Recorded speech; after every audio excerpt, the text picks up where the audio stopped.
Dear kind Heavenly Father, we thank you that we are all here safe, and we thank you for the privilege of coming. We ask you to bring the rain to us, help us to understand, open up our minds, that we can comprehend these special truths for this time. And we pray and thank you in Jesus' name. Amen. It's been really hard to get into Esther. Okay, very quickly. This is Cyrus, Darius, Artaxerxes,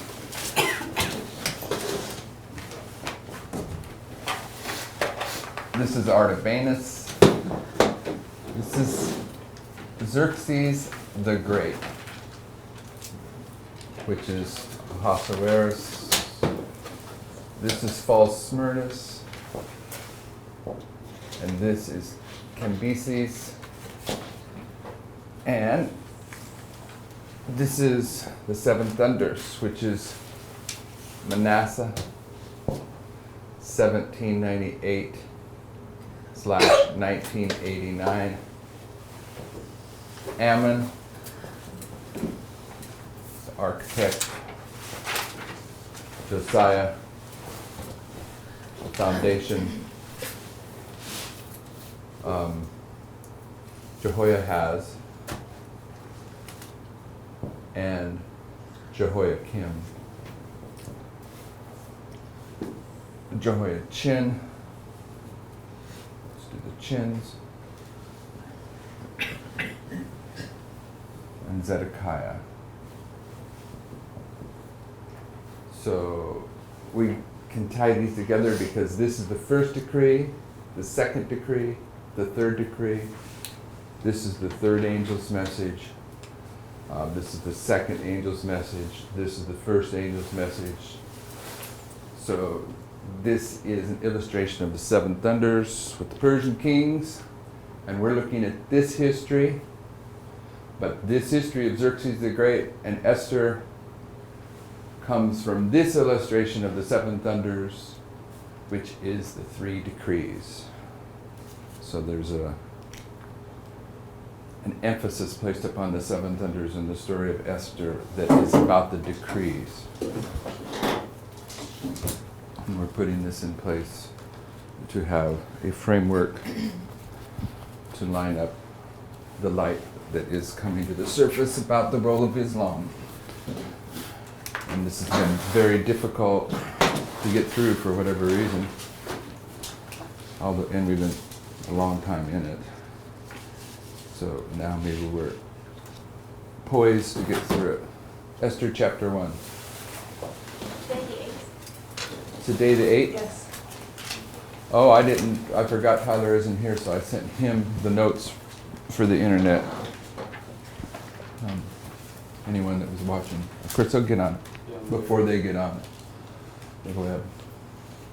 Let's do 5 verses each of Esther chapter 1. See how far we can get through this. Now it came to pass in the days of Ahasuerus, this is Ahasuerus, which reigned from India even unto Ethiopia over 127 provinces, that in those days, when the king Ahasuerus sat in the throne of his kingdom, which was in Shushan the palace, in the 3rd year of his reign, he made a feast unto all his princes and his servants, the powers of Persia and Media, the nobles and princes of the provinces being before him, when he showed the riches of his glorious kingdom and the honor of his excellent majesty many days, even 180 days. And when these days were expired, the king made a feast unto all the people that were present in Shushan the palace, both unto small, great and small, 7 days, in the court of the garden of the king's palace. So, what does Shushan mean?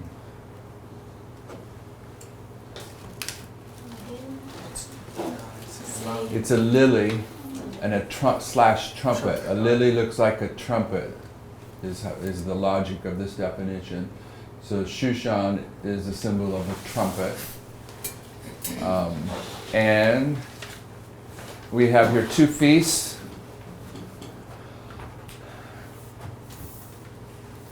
And the first is for 180 days, and the second is for 7 days. And what else? And where's it at? It's in Shushan the palace, but what kingdom is it? Who's Medo-Persia? Greece?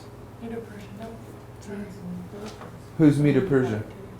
Second kingdom Second kingdom. in the image. In the image, that's this.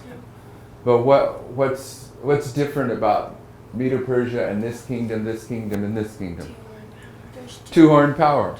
So who's Medo-Persia at the end of the world? United States. It's a two-horned power. This is a story about the United States. Right? Yeah. And just the fact that it's a two-horned power isn't enough. What's a secondary witness that the Medes and the Persians are the United States? What does the two-horned power do in prophecy? Changes. It speaks.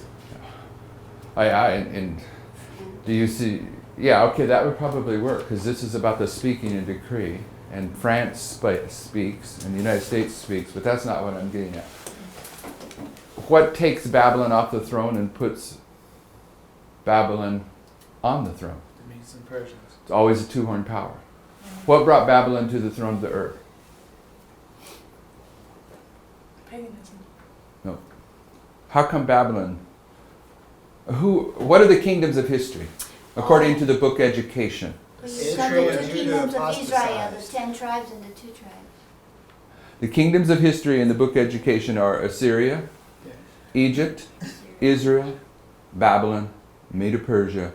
So, and this is where the theologians of Adventism go astray because they use Protestant thinking. And if you read the theologians of Adventism, they'll say the kingdoms of history, and the kingdoms of history are different than the kingdoms of Bible prophecy. The theologians of Adventism say the kingdoms of history are Assyria, Egypt, Babylon. But Sister White in the book Education says the kingdoms of history are Assyria, Egypt, Israel, and Babylon. Okay, the time of Solomon, that's the third kingdom of history. So what is it that brings the fourth kingdom of history, Babylon, to the throne? Someone said it. The apostasy of Israel and Judah. The 2, Kind of. But what's the classic story? Judah and Israel, the 10 No, that's, you're not listening to, or you're not getting my question.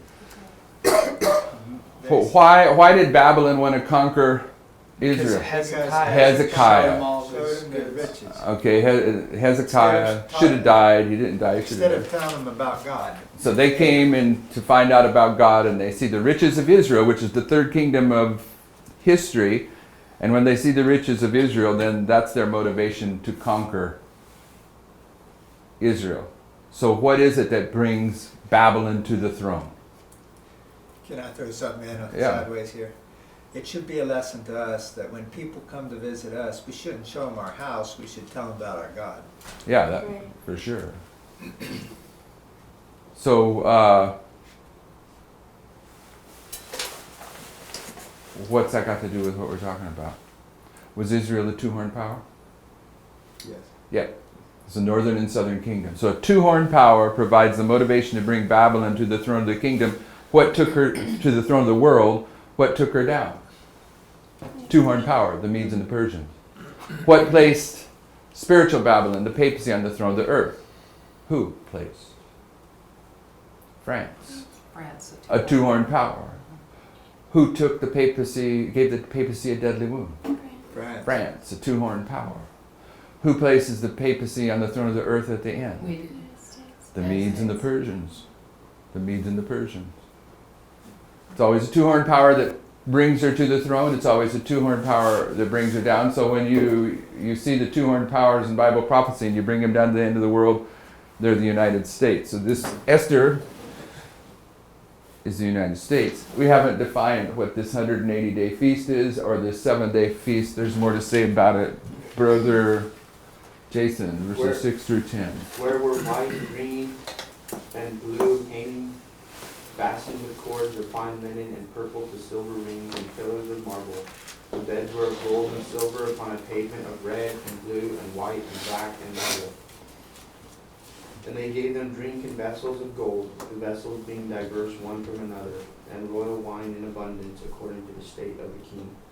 And the drinking was according to the law, none did compel, for so the king had appointed to all the officers of his house, that they should do according to every man's pleasure. Also Vashti the queen made a feast for the women in the royal house, which belonged to King Ahasuerus. On the 7th day, when the heart of the king was merry with wine, he commanded Mehuman, Biztha, Harbona, Bigtha, and Agatha, Zethar, Carcass, the 7 chamberlains that served in the presence of Ahasuerus the king. So we have another feast going on right here for 7 days. What's that tell us? Doubling. There's a doubling. So this is pretty much defining this as the midnight cry, and this is the Sunday law because it's the history of the United States. Right? And there's a man and a woman. A man's feast and a woman's feast. Man and woman. There you go. That's an illustration of the marriage. This is the history of the image of the beast. Which you have a marriage reference, right? How come I skipped? Oh, I didn't skip over you. You're next. 11 to 15. The tables aren't squared up. To bring Vashti the queen before the king with the crown royal, to show the people and the princes her beauty, for she was fair to look on. But the queen Vashti refused to come at the king's commandment by his chamberlains. Therefore was the king very wroth, and his anger burned in him. Then the king said to the wise men which knew the times, for so was the king's manner towards all that knew law and judgment. And the next unto him was Karshena, Shethar, Admatha, Tarshish, Meres, Marsina, and Memucan, the 7 princes of Persia and Media, which saw the king's face, and which sat the first at the kingdom, in the kingdom. What shall we do unto the queen Vashti according to law, because she hath not performed the commandment of the king Ahasuerus by the chamberlains? Okay, so when you relate to this story that Ahasuerus is the king that is calling the church, then he's typifying the Father, God. And in that regard, when you look at these princes, these 7 princes, you know that in Revelation there are 7 spirits that sit before the throne. But if you're looking at it from that approach, these 7 princes are the wise men, it says in verse 11. The wise virgins, the wise in the kingdom. There's wise and there's wicked, 2 classes of worshipers. And it says that these wise men, they knew the times, and the wise men and the wise virgins in our history are the ones that understand the signs of the times. So you can see this. Verse 13. Yeah, in verse 13 you can see this theme in here about the distinction about who these wise men are. But also you have 7 chamberlains and 7 princes. And what's a chamberlain?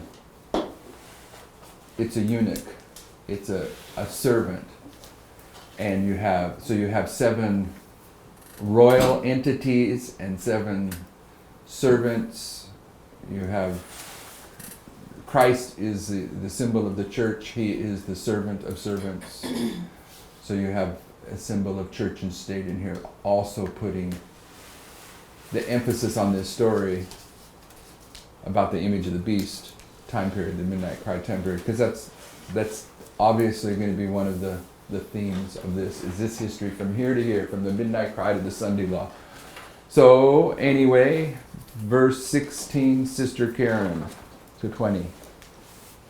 And Memucan answered before the king and princes, Vashti the queen hath not done wrong to the king only, but also to all the princes and to all the people that are in all the provinces of the king Ahasuerus. For this deed of the queen shall come abroad unto all women, so that they shall despise their husbands in their eyes, when it shall be reported. The king Ahasuerus commanded Vashti the queen to be brought in before him, but she came not. Likewise shall the ladies of Persia and Media say this day unto all the king's princes which have heard of the deed of the queen. Thus shall there arise too much contempt and wrath. If it please the king, let there go a royal commandment from him, and let it be written among the laws of the Persians and the Medes, that it be not altered, that Vashti come no more before King Ahasuerus, and let the king give her royal estate unto another that is better than she. And when the king's decree which he shall make shall be published throughout all his empire, for it is great, all the wives shall give to their husbands honor, both to great and small. So- You know what I'm thinking?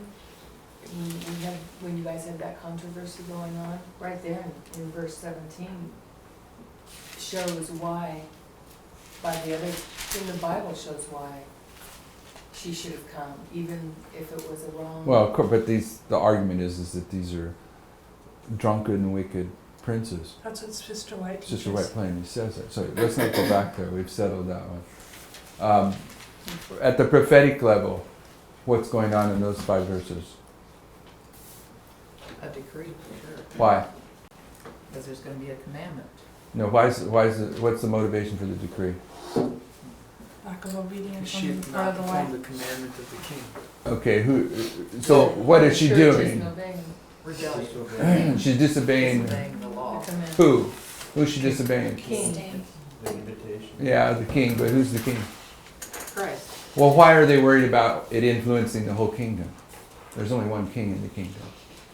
What's it going to Are you influence? talking It's about going to cause the women. The women to rebel against who? church? Their all the husbands. Their churches? husbands. Oh, It's the about creating a false marriage relationship where the woman Rules. rules over the man. What's that? It's church and state. It's image true. of the It's the beast. image of the beast. This is another reference to the image of the beast. This time period. It goes all the way through there. They're wanting to forbid that, and who? If they don't do something about it, who's it going to impact? We've already said it, but let's go back to that point. Who's it going to impact? Verse 17. All the women. All the women. All the women of who? All the church. All the churches of the United States. And what are the churches of the United States? Apostate Protestants, the daughters of Rome. They're all going to accept what? This theory of the image of the beast. So this, you can read it backwards in this story, what's being implied here. Okay, so verses 21 and 22 say, "And the saying pleased the king and the princes, and the king did according to the words of Memucan, for he sent letters unto all the king's provinces, into every province according to the writing thereof, and to every people after their language, that every man should bear rule in his own house, and it should be published according to the language of every people." What is that? That's the first decree. Okay, we're counting the decrees as we go through here. So, did you read, Bella? No, read 1 through 5. After these things, when the wrath of King Ahasuerus was appeased, he remembered Vashti and what You she said Ahasuerus. You left out the ha. Ahasuerus. Wow. I was supposed to learn that. Ahasuerus. Ahasuerus. Boy, that's gonna be hard for me. It's hard for Dad too. It should be a long time. He remembered Vashti and what she had done and was decreed against her. Then said the king's servants that ministered unto him, "Let there be fair young virgins sought for the king, and let the king appoint officers in all the provinces of his kingdom, that they may gather together all the fair young virgins unto Shushan the palace, to the house of the women, and to the custody of Hegi, the king's chamberlain, keeper of the women, and let their things for purification be given them, and let the maiden which pleaseth the king be queen instead of Vashti." And the thing pleased the king, and he did so. Now in Shushan the palace there was a certain Jew whose name was Mordecai, the son of Jair, the son of Shimei, the son of Kish, a Benjamite. Okay. This is, Michael came across this. We're going to add these notes into this story here. But first off, what's verse 4? It's the second decree. You see it? So we're counting the decrees as we go through. They're going to send out a decree to gather together the virgins, the second decree. Everyone, I just have a question about the first decree. The first decree is a decree against the unlawful combination of church and state. yeah. Okay. What's that mean? I don't know what it means. I was trying to get in my head what was being said. I'm not sure that we're arguing necessarily that these decrees, the intent of these decrees as they are listed, are going to square Okay, you're not with the saying first, second, third angel's message. We can't. We're counting the decrees. Okay, they're We're not seeing the necessarily. theme okay. that runs through it. Okay. But in verse 4, the second decree. Go ahead. Sounds like a good idea. Gather the virgins. Right. So in verse 8 it says, so it came to pass when the king's commandment and his decree was heard. All right. So if you're doubting that it's a decree, verse 8 is confirming it's a decree. But we're still in verse 1 through 5. So in verse 5 it says, in the palace there was a certain Jew whose name was Mordecai. Now he's the son of Jair. And Jair means enlightener, glorious, lighten. Glorious, lighten. Jair. Jair means glorious. This is the first of his descendants that's mentioned. And it means enlightener, glorious, lighten. What's that make you think of? Glorious Revelation manifestation. 14. Lighten the earth with his glory, perhaps, okay? But he's also, Jair is the son of Shimshi, and Shimshi means famous report, rumor, to hear. There's a famous rumor or report that's going to be heard. And Shimshi is the son of Kish, which means ensnare or trap. It comes from a bow. So when you put these three, father, grandfather, great-grandfather, together and bring them into the story of Mordecai, it's talking about three messages. But the theme of this message is, it's the message that lightens the earth with its glory, that the whole world's going to hear, that is identifying the trap of the Sunday law. These are the three angels' messages that Mordecai is the representative of. But Mordecai is the son of Kish. And Michael, who is another son of Kish? Saul. Saul. That's Okay. right. So we're going to find that the enemy of Mordecai in here is Haman. And who is Haman a son of? Agag. Agag. And Saul had a confrontation with Agag. Okay? So in your notes, His father? way back. Way back. Saul was supposed to kill Agag and he didn't, and Samuel did. Samuel took a sword and chopped him into little bitty pieces. Okay, so you got to bring that story in it, because it's not an accident that Saul and Agag have this biblical Connection. watershed moment in the scriptures, and then when you get down here to this story, Mordecai is a descendant of Saul and Haman is a descendant of Agag. You can't separate it. And the story there is the story of church and state. Okay, because in the story of Agag, Saul isn't going to wait during the tarrying time for Samuel to arrive to perform an offering, and he's going to decide as the king that he's going to do the offering. He's going to be the priest. That's the combination of an unholy combination of church and state, and he does an offering before Samuel gets there. So the story of Agag is also a story of the combination of church and state. It comes right down here through the lineage of both these guys, but there's more to say about it. So before we read on, Sister Madison, would you read the first two paragraphs? The one's just a sentence, and these are just quotes from Ezekiel 9. Pardon me? No, I didn't speak Karen. We started with Karen Brown, but not much. Didn't you read? Yes, she did. He cried also in mine ears with a loud voice, saying, Cause them that have charge over the city to draw near, even every man with his destroying weapon in his hand. And he called to the man clothed with linen, which had the writer's inkhorn by his side. And the Lord said unto him, Go through the midst of the city, through the midst of Jerusalem, and set a mark upon the foreheads of the men that sigh and that cry for all the abominations that be done in the midst thereof. And to the others he said in mine hearing, Go ye after him through the city and smite. Let not your eyes spare, neither have ye pity. Slay utterly old and young, both maids and little children and women. But come not near any man upon whom is the mark, and begin at my sanctuary.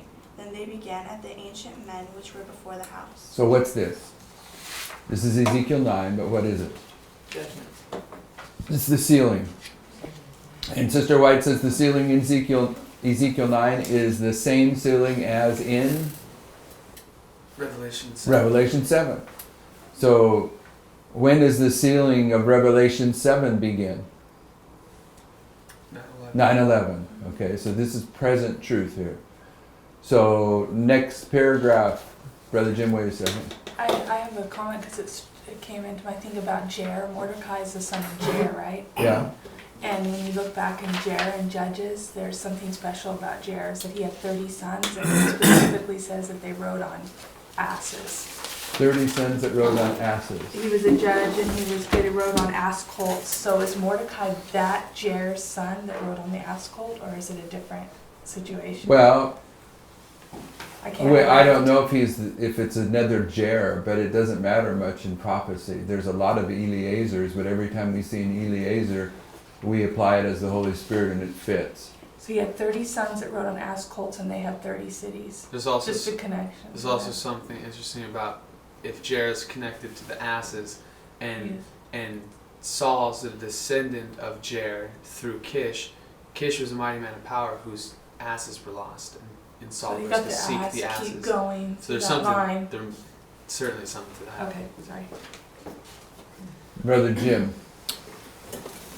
Jesus is about to leave the mercy seat of the heavenly sanctuary to put on the garments of vengeance and pour out his wrath and judgments upon those who have not responded to the light God has given them. Because sentence against an evil work is not executed speedily, therefore the heart of the sons of men is fully set in them to do evil. Instead of being softened by the patience and long forbearance that the Lord has exercised toward them, those who fear not God and love not the truth strengthen their hearts in their evil course. But there are limits even to the forbearance of God, and many are exceeding those boundaries. They have overrun the limits of grace, and therefore God must interfere and vindicate his own honor. Sister Brittany.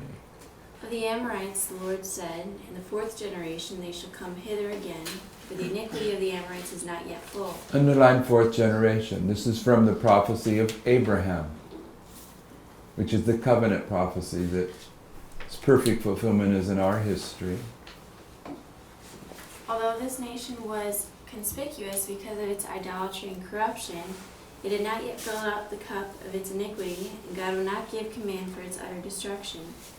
The people were to see the divine power manifested in a marked manner, that they might be left without excuse. The compassionate Creator was willing to bear with their iniquity until the fourth generation. Then if no change was seen for the better, his judgments were to fall upon them. Okay, someone explain that history of that paragraph.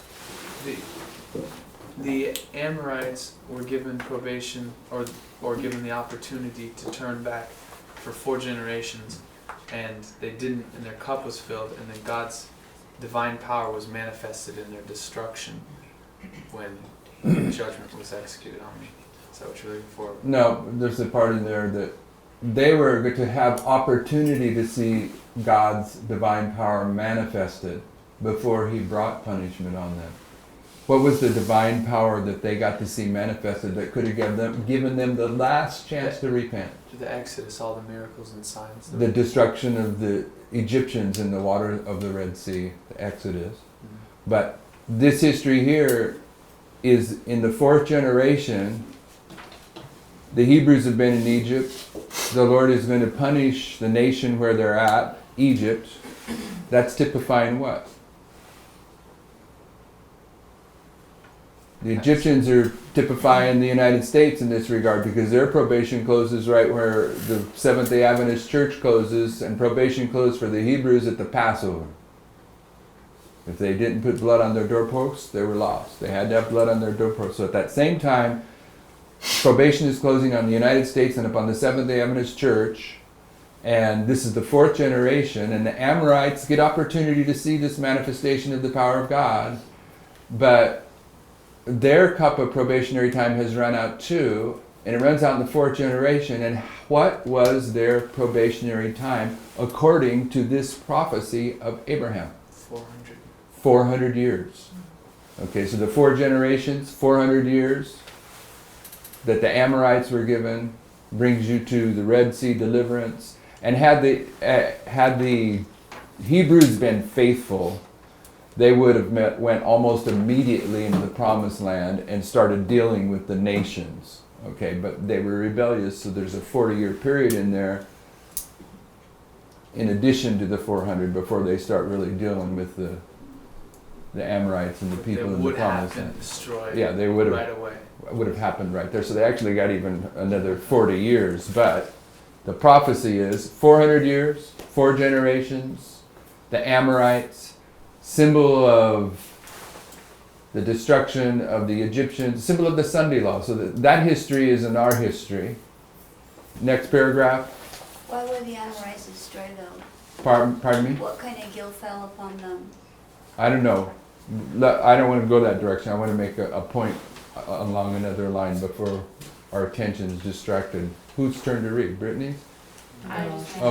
Tanya or Michael? With unerring accuracy, the Infinite One still keeps an account with all nations, while His mercy is tendered with calls to repentance. This account will remain open. But when the figures reach a certain amount, which God has fixed, the ministry of His wrath commences. The account is closed. Divine patience ceases. There is no more pleading of mercy in their behalf. Okay, so what I want you to see is all this lines up with the Sunday law, lines up with the 4th generation. The Amorites are a symbol of the nations that fill up the cup of their probationary time at the end of this 4th generation, or in this 4th generation. And the time period that they're given the Amorites is 400 years, which is based upon Abraham's prophecy of 400 years. Sister Tanya, next quote.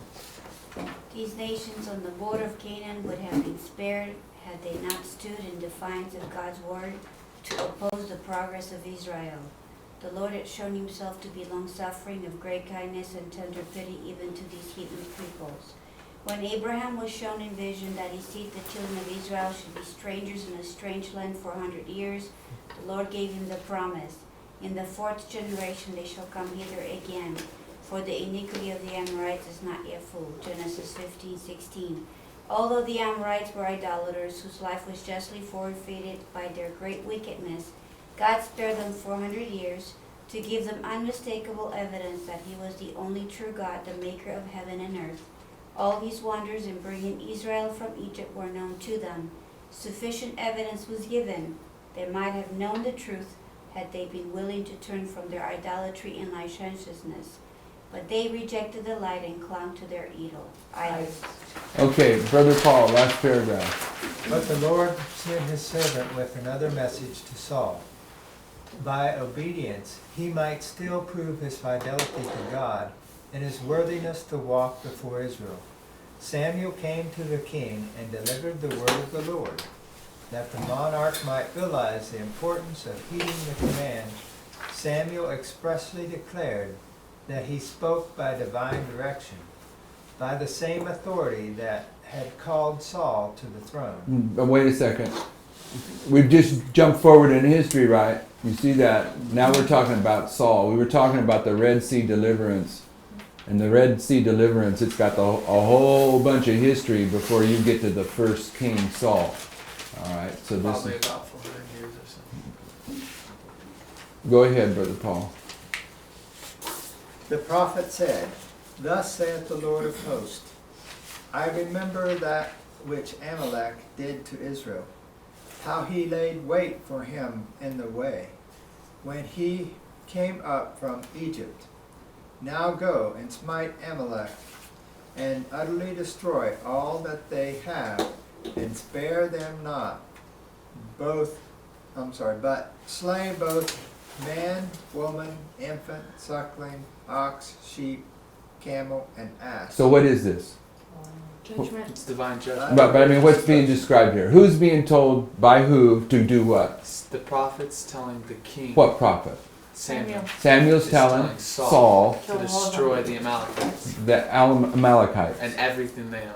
Kill them all. And destroy Under them. the direction of God. Yeah. All right, go ahead. The Amalekites had been the first to make war upon Israel in the wilderness. And for this sin, together with their defiance of God and their debasing idolatry, the Lord, through Moses, had pronounced sentence upon them. By divine direction, the history of their cruelty towards Israel had been recorded, with the command, "Thou shalt blot out the remembrance of Amalek from under heaven. Thou shalt not forget it." Deuteronomy 25:19. For 400 years the execution of this sentence had been deferred, but the Amalekites had not turned from their sins. The Lord knew that this wicked people would, if it were possible, blot out his people and his worship from the earth. Now the time had come for the sentence, the long delayed, to be executed. Okay, so Saul's going to execute punishment on the Amalekites, which was typified by the punishment that was executed on the Amorites at the end of the 400 years of bondage in Egypt. So the execution of the judgment that takes place at the Red Sea deliverance is typifying the execution of the judgment of Saul upon Agag and the Amalekites. But Saul, he messes up the prophetic pattern.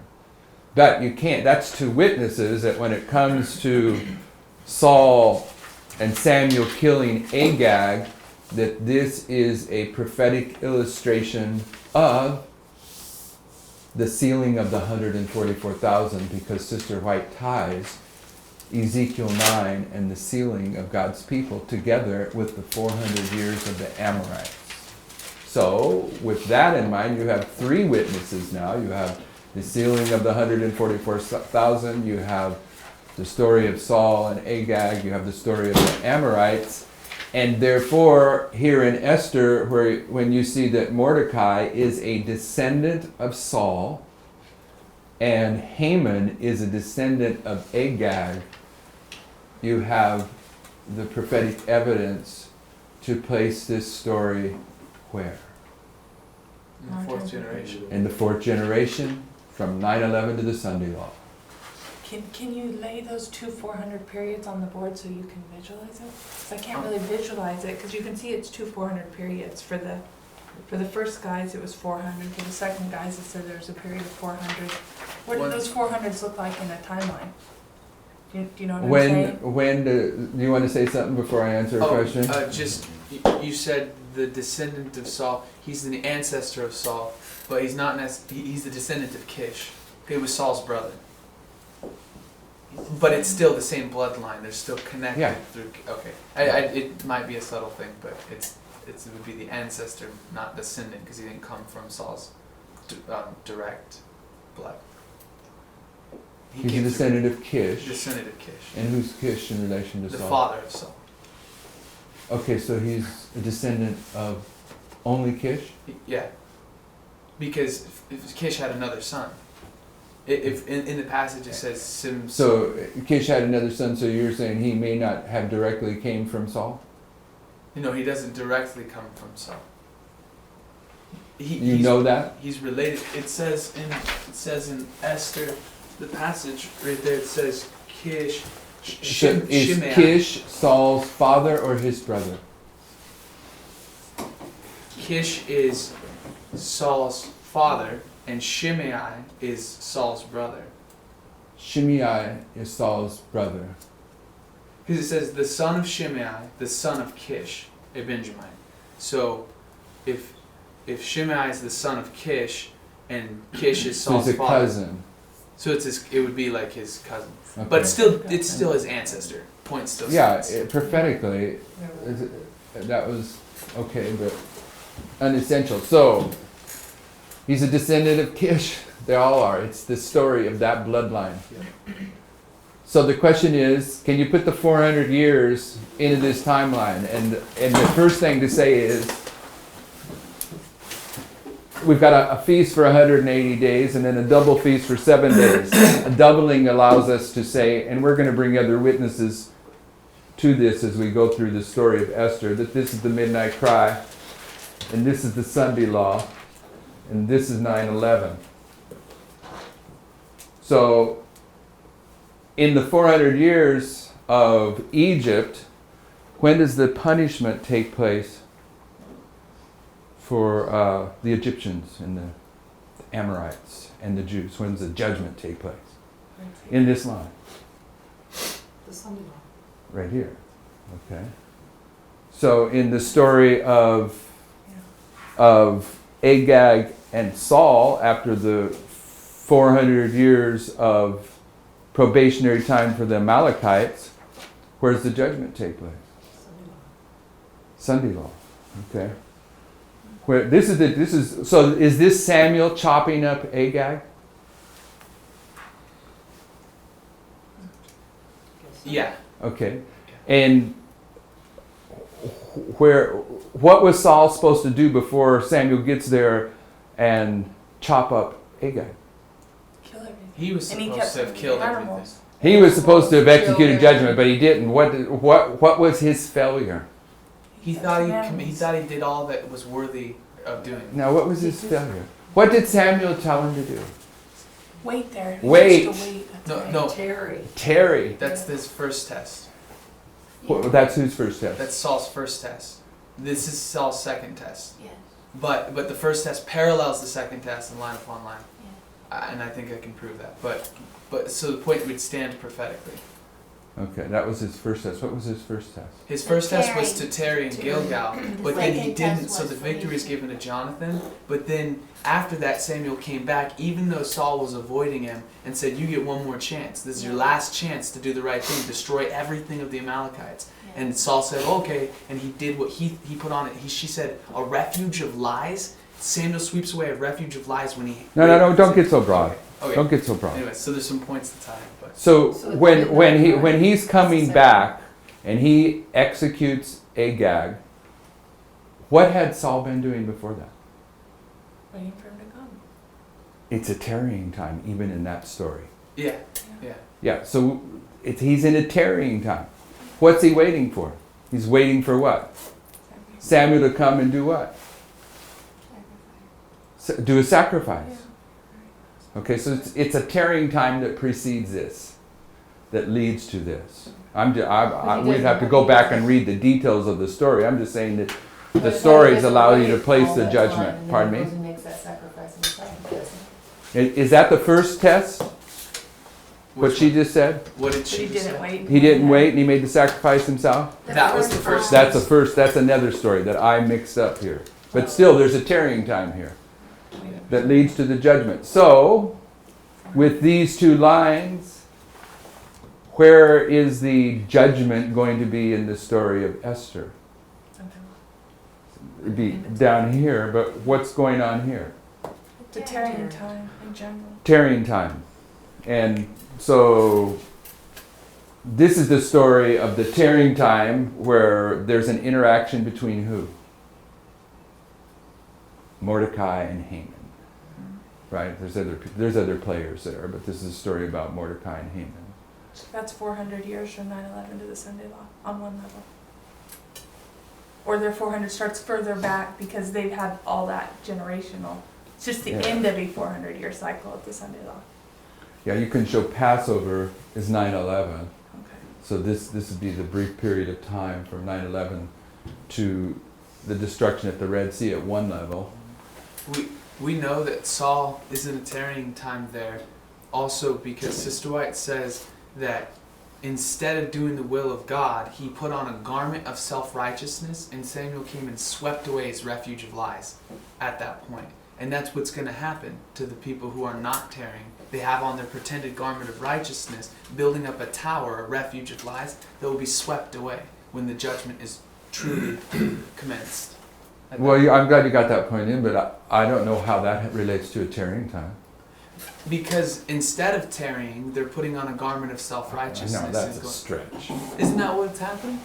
Oh. No, the tarrying time's there, I agree. But just because he's got a garment of self-righteousness is not proving tarrying time. Well, I guess I'm still pulling together his first line, but No, it's in the second line too, the tarrying. But anyway, let's go back to the verses. And I guess it's my turn to read. What verse did we leave off on? Verse, it'd be a 5. On 6. Okay. So verse 4 is the second decree. Gather the virgins. 2 through 4. Pardon me? 2 through 2 through 4, yeah. Now verse 6. Speaking of Mordecai, who had been carried away from Jerusalem with the captivity which had been carried away with Jeconiah. Who's Jeconiah? King of Judah. Yeah, but which one? Chin. It's Jehoiachin. Oh. How many names did Jehoiachin have? 2, 3. 3. In the scriptures, Jehoiachin is Jeconiah and he's Coniah. Okay, and he's a symbol of the false light. He's a symbol of a lot of things, okay. So, but anyway, the fact that he's carried away by Jeconiah is marked by scriptures, who had been carried away from Jerusalem with the captivity which had been carried away with Jeconiah, king of Judah, whom Nebuchadnezzar, the king of Babylon, carried away. How many carrying aways does Nebuchadnezzar do? 3. Three. Takes away the vessels. 3. Jehoiakim, Jehoiachin, this is Jeconiah, and Zedekiah. So, which carrying away did Mordecai get carried away with? Where is Zedekiah? Pardon me? Which one's Zedekiah? The third. Oh, the third. Oh, yeah. The second then, right? The second. So that's also telling you that Mordecai is associated with Second. this history here. The story here is in this history. The midnight cry is the empowerment of what? Second angel's message. When does the second angel's message arrive? 9/11. So this is emphasizing that Mordecai is the story of the second angel, Jeconiah. It's placing the emphasis there on it, which is the history of 9/11 to the Sunday law. Verse 7. And he brought up Hadassah. This is Esther's first name. What does Hadassah mean? It's a myrtle tree. And a myrtle tree. A myrtle? Yeah. I just looked at a few quotes and then someone called me and said, "You're late. You slept through spring forward." All right. But the myrtle tree, the first reference is to the Feast of Tabernacles. Okay? If you go to, keep your finger there and go to Nehemiah 8:15.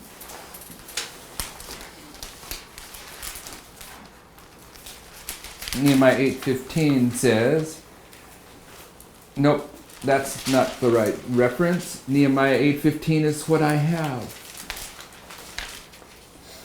Okay, let's try some other 15s. Or, does someone have their computer? Type in Myrtle, and we'll get, oh, I'm not in Nehemiah, I was in Ezra. It's probably Nehemiah 8:15. Yeah. And that they should publish and proclaim in all their cities and in Jerusalem, saying, "Go forth unto the mount and fetch olive branches and pine branches and myrtle branches and palm branches and branches of thick trees to make booths, as it is written." So the booths is the Feast of Tabernacles. It's also called the Feast of Booths. And they were to make, temporary living quarters out of the branches of the trees. And one of the trees that they were to make it out of was the myrtle. And you'll see that the myrtle, as you go through the scriptures, as far as I got, is a symbol of victory. But there is some suggestion that the decree of Purim that's at the end of the story lines up with the Feast of Tabernacles. So this very well could be a connection there. Her name, Hadassah. Sister Tanya? What did you read from? Nehemiah 8:15. Oh, okay. I just looked it No, that's where I first went to Ezra 8:15 and realized I had the wrong verse, and then I realized this. So back to verse 7 of Esther chapter 2, and he brought up Hadassah. That is Esther. What's Esther mean? Star. A star. What's a star? Message. A messenger. Okay. His uncle's daughter, which makes Esther and Mordecai what? They're cousins.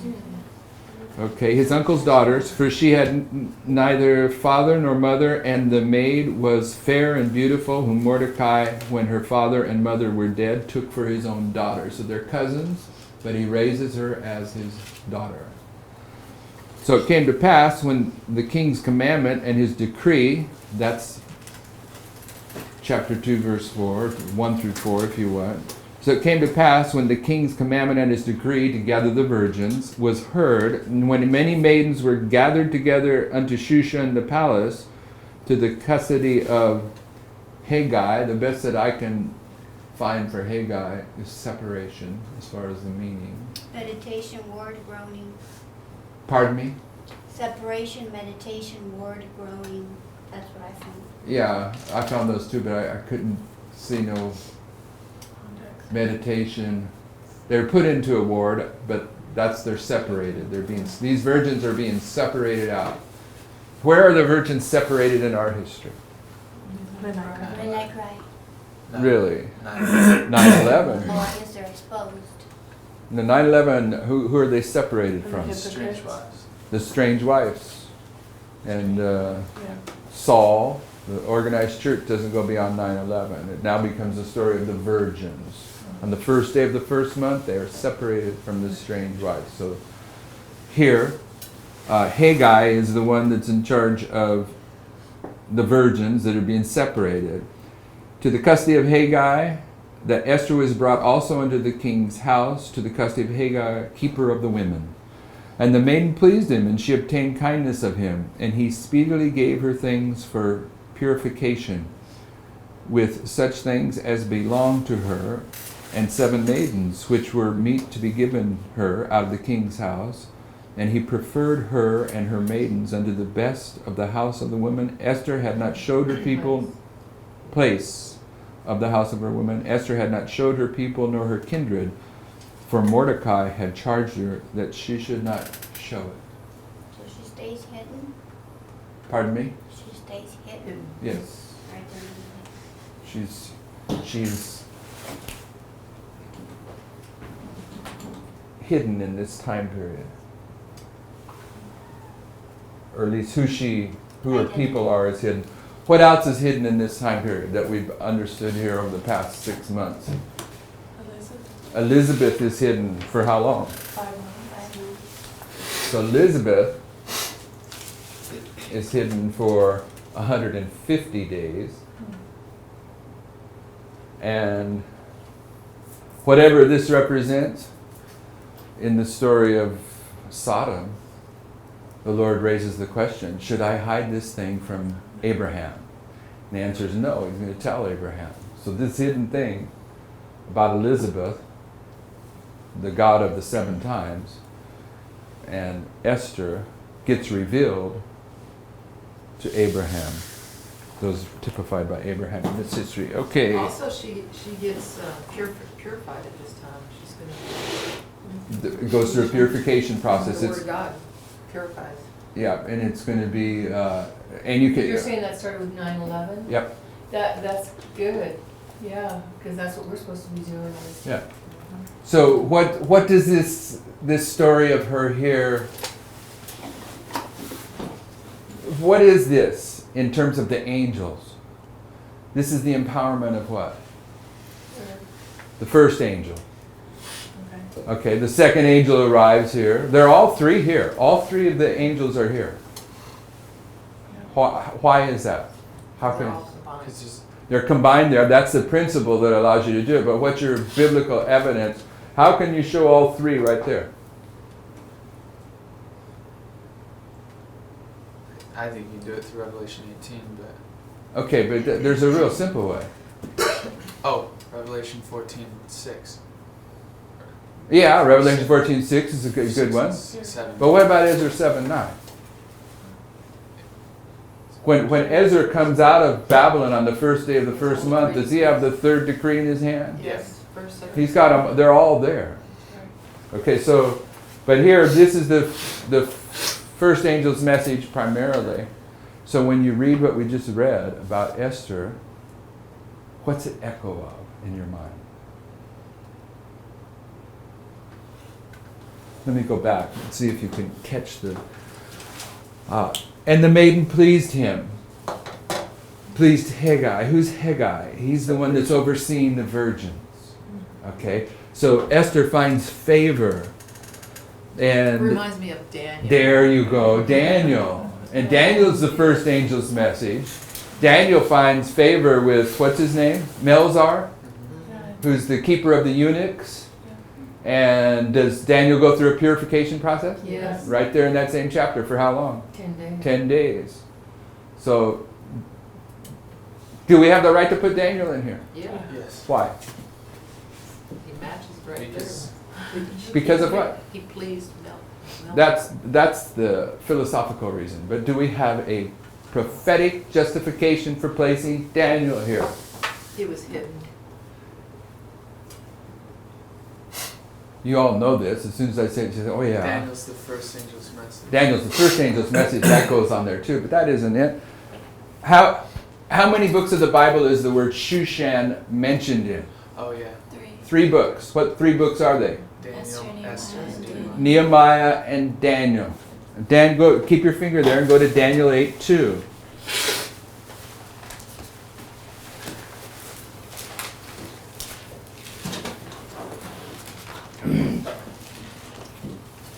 And I saw in a vision, Daniel 8:2, this is Daniel saw in a vision, and it came to pass when I saw that I was at Shushan in the palace, which is the province of Elam, and I saw in a vision, and I was by the river Ulai. So that puts them all together. Yeah, but now you got to pay attention to this. He's saying, I seen a vision, and he sees himself in the vision. And he sees himself in Shushan, because he's not in Shushan when he gets this vision, he's in Babylon.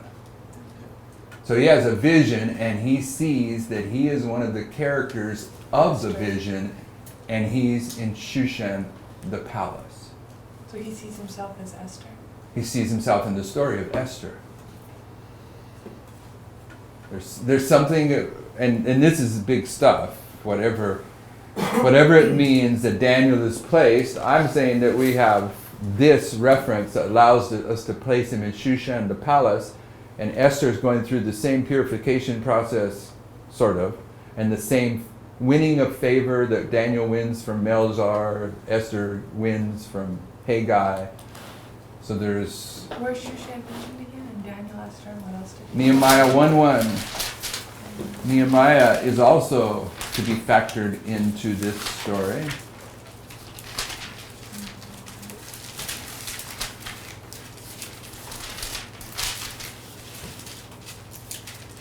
The words of Nehemiah, the son of Hakaliah, and it came to pass in the month of Chislev in the 12th year, as I was in Shushan the palace. Nehemiah 1:1. So he really was in Shushan, the palace in this place. Yeah. So one was visioning, one really was. 2 were. They all, it means that the story of Nehemiah, the story of Daniel have to be brought into the story of Esther. Okay, so her origins as a Hebrew was hidden. Verse 11 through 15, Brother Jason. And Mordecai walked every day before the court of the women's house to know how Esther did and what should become of her. Now when every maid's turn was come to go into the king Ahasuerus, after that she had been 12 months, according to the manner of the woman. For so were the days of their purifications accomplished. To wit, 6 months with oil of myrrh, and 6 months with sweet odor, and with other things for the purifying of the woman. Then thus came every maiden unto the king, whatsoever she desired was given her to go with her out of the house of the women unto the king's house. In the evening she went, and on the morrow she returned into the second house of the women, to the custody of Shahazgad, the king's chamberlain, which kept the concubines. She came in unto the king no more, except the king delighted in her, and that she were called by name. Now when the turn of Esther, the daughter of Abihail, the uncle of Mordecai, who had taken her for his daughter, was come to go in and unto the king, she required nothing but what Haggai the king's chamberlain, the keeper of the women, appointed. And Esther obtained favor in the sight of all them that looked upon her. So, in the next two verses, she's going to be made queen. So, when is she made queen in this? After 12 months. Yeah, but first, what waymark? What's being symbolized by she being made the queen? She obtained favor in The wedding? The wedding. I mean, she becomes a queen when she's married to the king, right? So where would that be? Midnight cry. Really? The midnight cry. What's the message of the midnight cry? The bridegroom coming. Coming, going Yeah. into the wedding that is still future tense. Where is the wedding? And on October 22nd, 1844, Christ goes into the wedding. So the Sunday law, here's where she's married, right? So how long was her purification? 6 and 6. 12 months. So you're saying 120. I'm sorry, 12 months. So now this is something that is, for me, I'm understanding the 12 months.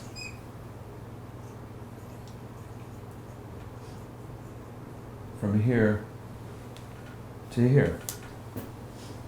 The virgins are called in here.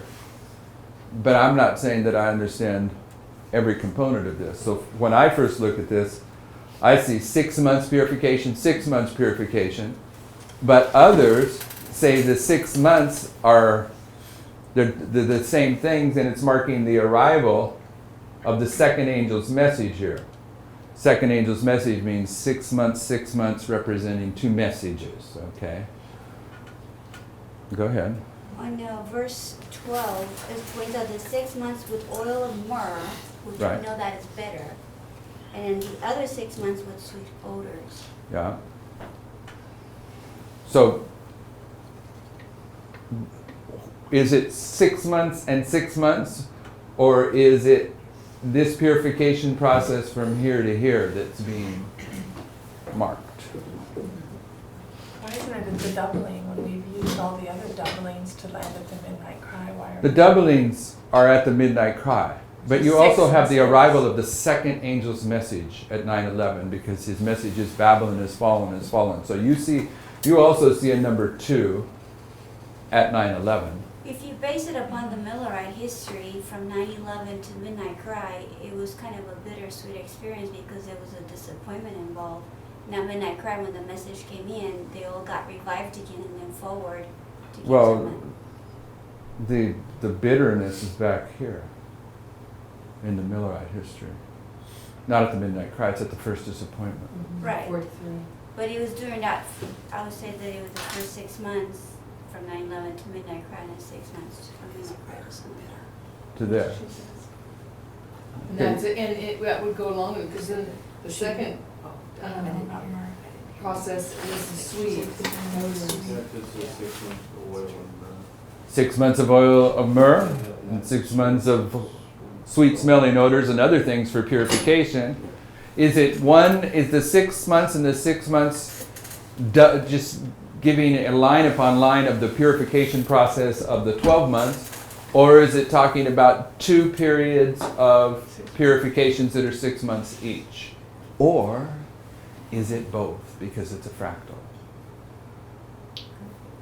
When did she move into the second house? Because it said she was. But Because with the second house would have something to do with it too, because that's another 2. If you're trying to use that to figure it out, you're going to break down the model.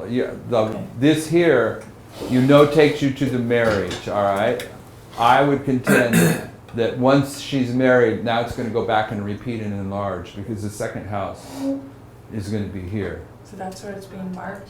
It's the No, second house? because this is where the second group of virgins are gathered. Because then the 6 would be double there though. Then The you 12 see months would be over that period right there, right? Because doesn't she move and then she has this purification? That's what I'm trying to figure out. Yeah, I'm saying probably I'm seeing your point, and what I'm saying is the 12 months here, there may be a fractal of it in this history, but how many days a month? 30. What are the month periods? 6 and 6. What's 6 times 30? 180. So you got an argument here that this 180 days of his first feast and then a 7-day feast, that this is the 6 months.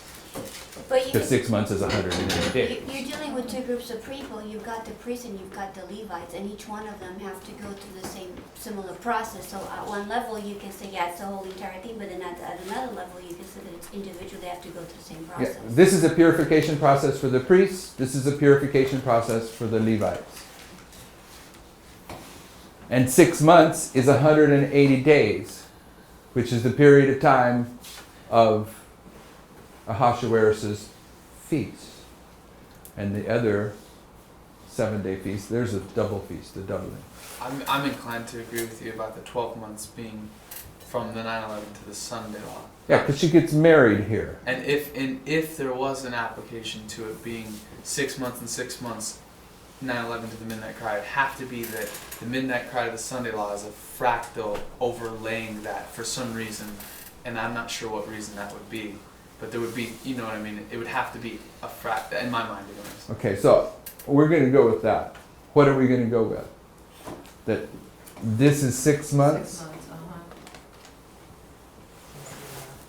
and this is 6 months, and that there's 2 purification processes that are being inferred in here by 6 months of myrrh, 6 months of oil of sweet odors and other things. But we know from 2 Chronicles 29 and 30 that there's a purification of the priest, the inner court, followed by a purification of the courtyard and the Levites. So we know that from 9/11 to Sunday law, there's 2 periods of purification. She goes into the king twice. First time he looks at her after she's been purified, she goes into the king's house, and then the next time to get married, right? That's the moving to the second house. I'm not understanding where we're putting that. When they move into the second house, what? She's been purified, the king looks at her in verse 13, and then she goes in at verse What's the 16. first house? It's the house of the women. Okay. What's the second house? His house. It's the house of the concubines. Oh, That means that she's Now she's no longer a just virgin. no longer a virgin, and she's something less than a bride. Yes. In the first house, who's the ruler of the first house? Haggai. Who's the ruler of the second house? Shishgash or whatever it is. So where do we put the movings of her on that line? Well, We that's put what I'm Haggai's saying. house in. When she goes in, she gets selected. He loves her more than any other, and he makes her his bride. I think we have to put it right here. She becomes queen here. Yes. So that's the She second never. house. He doesn't go through. There's 1,000 queens. She goes in as number 500, and he reviews the other 500, and then he comes back to her and says, "I want you." That would make her a concubine for a while. He's not going to do that, right? I mean, a king may have actually done something like that, but that's not what's being implied in the story. When he sees Esther, he makes her his bride. She found favor with everyone that came in contact with her. She found favor with Ahasuerus the moment he laid his eyes upon her. Here she's made the queen. Wait, so I missed what we were saying about the concubine thing. She was never in a state of not virgin concubine. She was queen and then... No. or because what she's implying is that he slept with her before and then she went back, and then she came back. He slept She Yeah. went in on the evening. it says. They go out in Went out the evening, they next come out day. in the morning. Yeah. Yeah. Okay, so And if he doesn't take her as queen, then they get moved into the house of the concubines, and the concubines are women No. that you use whenever you feel like no, using I them. understand that. What I'm saying is, what are we? I'm missing what we're saying. You're saying on one hand that when he sees her, he loves her. So when he sees her, he loves her, he keeps her, and he marries her. She doesn't go back into the house of the concubines. That's not in here, but that's the implication That's how of I the see story it. that I'm seeing. I'm saying that she doesn't visit him and become a concubine. She just goes straight to queen. Yeah, she Yeah. does. She visits him, and he doesn't know where else to put her while he's deciding for that afternoon. And she goes and sits at that house, and he decides, "I want you." Where the rest of his. Because where else would she stay in his room all day? Yeah, no, Right. that's how I understand it too. Okay. I understand that he liked her Right and away. then right away, and then she wasn't like in this Okay, so concubine state. Yeah. verse 16 says, So Esther was taken unto King Ahasuerus into his house royal in the 10th month, which is the month of Teba, and in the 7th year of his reign, which sounds a lot like the 10th day of the 7th month, only it's reversed. And the 10th day of the 7th month is the Sunday law. It's October 22nd, 1844. Verse 17 says, And the king loved Esther above all the women, and she obtained grace and favor in his sight more than all of the virgins, so that he set the royal crown upon her head and made her queen instead of Vashti. We don't have enough information to actually see the dynamics of what really took place, but based upon the prophetic narrative, we can say that she was made queen right then and there at the end of these 12 months. And then the hardest verse for me is verse 19. It says, And when the virgins were gathered together the second time, then Mordecai sat in the gate. I don't find any evidence in the story that allows me to understand why the virgins were gathered a second time in this story. There's an But- Esther feast before though. There's what? An Esther feast. Yeah. You skipped over 18. Yeah, okay, but because I have 1 minute left. You can like, I'm saying the only way that I can see a gathering of virgins a second time is in the prophetic sequence of events. From 9/11 to the Sunday law, this is the parable of the 10 virgins. But inspiration is telling us that there's a purification process, a 3-step testing process in this history for the wise and foolish virgins of those that profess to be the disciples of 9/11. And then there's a 3-step testing process that's still Adventism. Therefore, it's still the parable of the 10 virgins. So there's a second gathering of the virgins right here. The first gathering of the virgins is right here. But I can't see why in the story of Esther that this is the only verse that refers to it, that gives me any light on it, that there's a second gathering. You have to kind of guess in your own mind what that could possibly be. But I'm saying that this is a prophetic marker, and this is the second gathering here. But we'll have to leave it at that and come back to this tomorrow. In verse 10, it says something about Go ahead, read verse 10. Esther had not showed her people nor her kindred, for Mordecai had charged her that she should not show. It says it again. 2:20, Esther had not showed her kindred nor her people. Mordecai had charged her. That's like a repeat of this too. Some kind of like what it And when goes back. Mordecai sits in the gate, aren't we putting that as a change? Like is he A- put in a that gate- Kai city? Gate is One a thing, door of a judgment. gate is a door, is a tent door. But one thing that I have found is it's marking a close of probation. Whether it's at any of these places, you can show a close of probation. in verse 18, it says that the king made a great feast and then he made a release to the provinces. The release is a rest, and he gave a rest to the provinces. And the second gathering happened after the rest was given.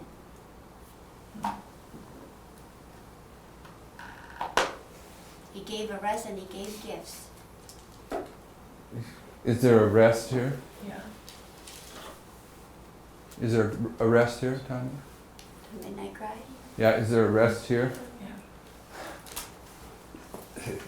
Because this history, Rest at the parable of the 10 virgins level, this history here is the same as this history.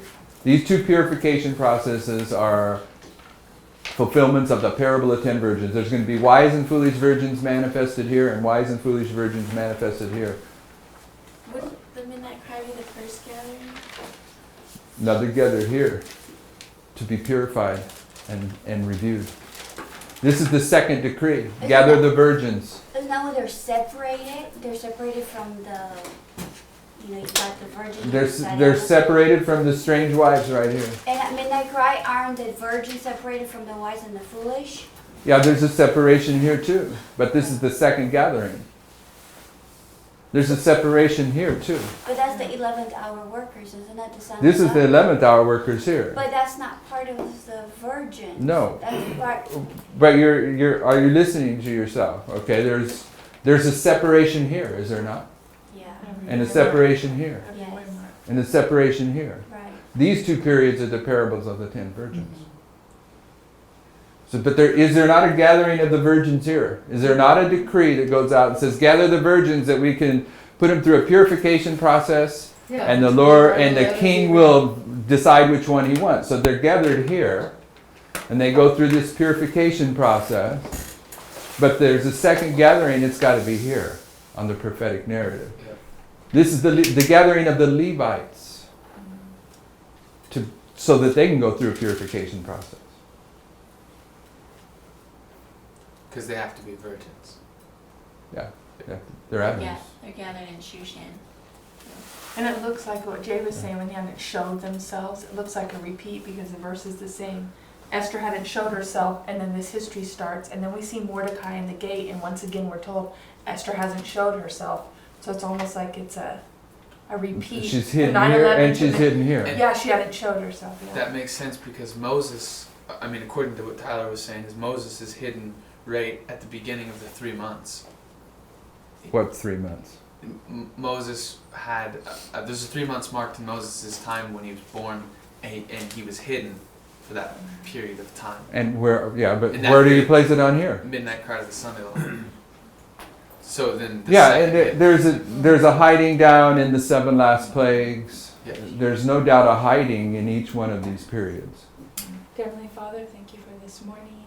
I ask that you let these concepts, these principles plant themselves in our hearts, that they can change us into the people that you need us to be during this time period. Forgive our many sins, protect us today as we work, and thank you for the opportunity to be here. In Jesus' name, amen. Amen.